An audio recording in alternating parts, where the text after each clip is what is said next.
जय हिंद बच्चों। बहुत खुशी की बात है कि 2026 में आप लोग का मैट्रिक का एग्ज़ामिनेशन होने जा रहा है। लेकिन हम देख रहे हैं कि बहुत सारे बच्चे लोग परीक्षा के अवधि में समय पर विद्यालय नहीं जाते हैं, परीक्षा सेंटर पर नहीं जाते हैं, जिससे उसकी परीक्षा जो है से छूट जाती है और गेट पर माथा पटक पटक कर रोकर प्रशासन को कोसती है, शिक्षकों को कोसती है,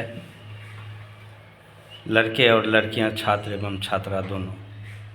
तो ऐसा नहीं करना है। जो आपका रिपोर्टिंग टाइम एडमिट कार्ड पर लोड है, आप उस समय से 5 मिनट पहले ही पहुंचिए और सही समय पर रिपोर्ट दर्ज कीजिए, ताकि आपको गेट के अंदर जाने में सहूलियत हो। परीक्षा जैसे आप क्लास किए तो क्लास में आपके विद्यालय आपको 5 मिनट 10 मिनट का छूट दे रखी थी, तो परीक्षा में ऐसा नहीं होता है। इसीलिए आप समय पर विद्यालय, परीक्षा भवन, परीक्षा कैंपस के आसपास चले जाए, ताकि आपकी परीक्षा नहीं छूटे। आपके गार्जियन का बहुत बड़ा आशा रहता है। आप गार्जियन आपके खून पसीने एक करके आपको जो है सो पढ़ाते हैं, ताकि आप सही समय पर जो है परीक्षा दे सके और अच्छा रिजल्ट पा सके। बच्चे लोग, सबसे बड़ी बात है कि आप कैसे परीक्षा पास करेंगे और सही अंक कैसे लाएंगे, मैं आपको टिप्स बताता हूं। हम लोग कोई यूट्यूबर नहीं हैं और ना कोई यूट्यूब पर कोई पैसा कमाने की बात है। ये अचानक ही सूझी कि आप लोग से थोड़ा वार्तालाप कर लूं और सही दिशा निर्देश दे दूं, ताकि आपको जो समय कम है उस समय कम में भी आप अच्छा अंक कैसे प्राप्त करेंगे। मैट्रिक के एग्जामिनेशन में मुख्य रूप से देखिए कि physics, chemistry, math, biology, history, geography, अर्थव्यवस्था, इकोनॉमी सब मिला के एक होता है। हिंदी होता है, अंग्रेजी होता है, संस्कृत होता है, उर्दू होता है, सभी विषय होते हैं। लेकिन अंक जो है किसी भी विषय को छोड़कर नहीं प्राप्त किया जा सकता है, सभी का एक कॉम्बिनेशन होता है। जैसे कि आप एक उदाहरण लीजिए कि गणित आपका 100 का होता है। गणित कितने का होता है? 100 का। हिंदी कितने की होती है? 100 का। संस्कृत कितना का होता है? 100 का। बच्चे लोग साल भर पढ़ते हैं, फिजिक्स, केमिस्ट्री, मैथ और बायोलॉजी पढ़ने के लिए कोचिंग दर कोचिंग बुआते रहते हैं, लेकिन तो भी उसकी सिलेबस को सही ढंग से पूरा नहीं कर पाते हैं। लेकिन अब परीक्षा का समय बहुत नज़दीक है, इसीलिए हम आप लोग से रिक्वेस्ट करते हैं कि आप लोग जो है बेहतर तैयारी के लिए थोड़ा सा दिमाग लगाइए। आप संस्कृत ग्रामर को देख लीजिए। आप संस्कृत के बुक में जो प्रश्नावली हैं, मिलान है, खाली स्थान है, या जो भी चीज़ उसमें दिया है ऑब्जेक्टिव टाइप का, उसको भी आप एक नज़र देख लीजिए और उसको सरसरी निगाह से सभी चैप्टर को पढ़ना नहीं है। आप प्रश्नावली को देखिए, आप प्रश्न को हल करने का कोशिश कीजिए। अगर 5 गो चैप्टर है, 5 गो चैप्टर या 10 गो चैप्टर को, प्रश्नावली को एक नज़र से उल्टा कर देखने में कोई हर्ज नहीं है, आपको रिजल्ट ज़रूर बदलेगी। अब मान लीजिए कि हिंदी है, हिंदी में कुछ कविताएं हैं, कुछ गद्यांश हैं, कहानियां हैं। उसके लेखक कौन है उसको देख लीजिए। लेखक कौन है, उसके राइटर कौन है। किसी किसी कहानी के महत्वपूर्ण पात्र को देख लीजिए, वो पात्र के बारे में भी पूछा जाता है। लेकिन बच्चे लोग 12 महीना गुजार देते हैं, लेकिन चैप्टर का 12 गो कहानियाँ नहीं पढ़ पाते हैं, केवल एक विषय के पीछे भागते हैं। साइंस के पीछे भागते हैं, मैथ के पीछे भागते हैं और अन्य विषय की तैयारी छोड़ देते हैं।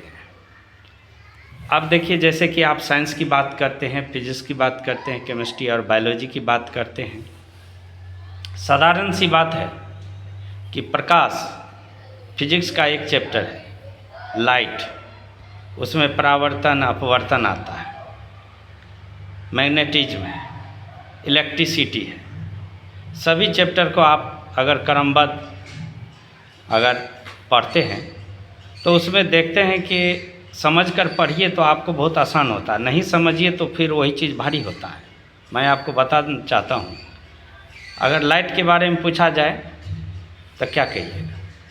प्रकाश एक ऊर्जा है, प्रकाश फोटोन कणों से बने होते हैं। प्रकाश विद्युत चुम्बकीय तरंग है।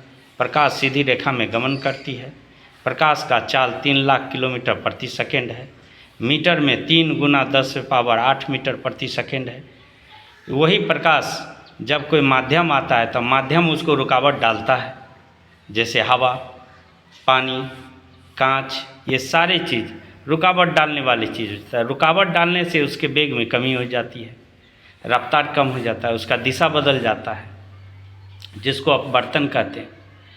इस तरह से आप अगर समरी को भी देखते हैं, ऑब्जेक्टिव देखते हैं, खाली स्थान देखते हैं, प्रत्येक चैप्टर का एक बार नज़र मार लीजिए तो निश्चित तौर पर वो जो 40-50 को जो आपको ऑब्जेक्टिव मारना रहता है, निश्चित करके 100% सही करके आइएगा।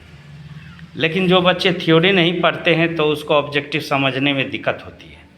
इसीलिए अब जो पढ़ाई किए उससे कोई लेना देना नहीं है। अभी आपको क्या करना है, जो रिजल्ट बदलेगा तो आप उसको